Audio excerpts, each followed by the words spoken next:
Hey, today I want to talk to you about strategy on LinkedIn, and especially strategy if you've fallen off the wagon, if you've been really active, very organized, and then sort of didn't.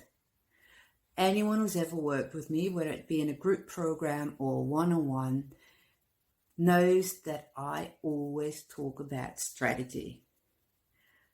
And to me, a LinkedIn strategy needs to meet certain criteria beyond the things of what you want to achieve with using LinkedIn.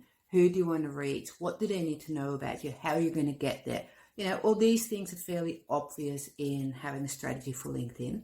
But what I find way more important is that your LinkedIn strategy works for you. Because we're all different people.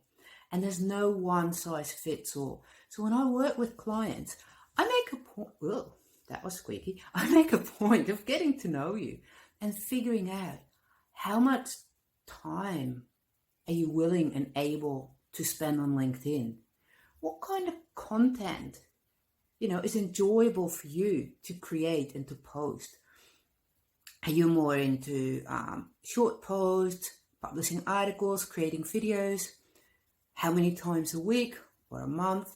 All these kind of things, because, using LinkedIn to organically grow your business is a long-term strategy. And something that's long-term, you're only going to stick to it when you enjoy it. So I do this with every one of my clients, and I do it for myself. Yep, I have a strategy that has all these ingredients in it, and just like you, I fall off the wagon, I get slack, and I do stuff all. And then sometimes it can feel daunting to get back into it, because originally I committed to, being on LinkedIn 5 days a week and doing X number of comments, meaningful comments each day, this many posts a week, publish an article a month, create videos, whatever. And when I'm in the flow, it all happens and it's natural, because I did create, as I do for my clients, a strategy that works for me, that is fun and doable. So how do I get back on when I've reached that point where I've let it slack off, and suddenly, even though that strategy was so tailor-made, feels a bit daunting? You could rewrite the strategy, especially if your circumstances have changed. But the other thing is to ease back into it. And what you do, you write down how many days a week you want to be active on LinkedIn, ultimately, in a doable manner. But then the next thing you write down is how many days a week is it feasible for you right now to be active on LinkedIn without it feeling like a chore, with it being fun. The next thing is you write a list of all the things you would like to do on LinkedIn during these times.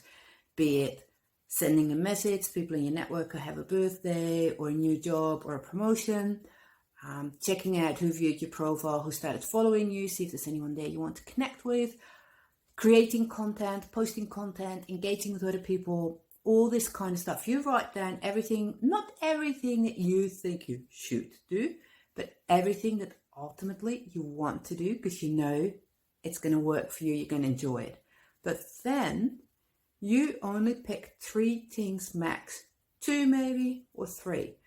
And that is all you're going to do for the next week on those days that were the minimum viable, what you can handle right now.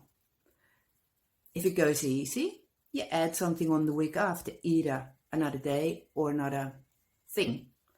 If it's still a bit of keep it for another week. So build it back up. That way also it allows you to realize if something's out of sync. Because as soon as it starts to feel you got to think, why is it feeling that way? Are you doing the wrong content? Are you focusing on the wrong message? Something's out of sync. Listen to your gut. Identify it. Tweak your strategy and work out what's really fun for you. So there you go. Decide on the days that you're going to be active next week. Pick 3 things you're going to do on these days and go for it.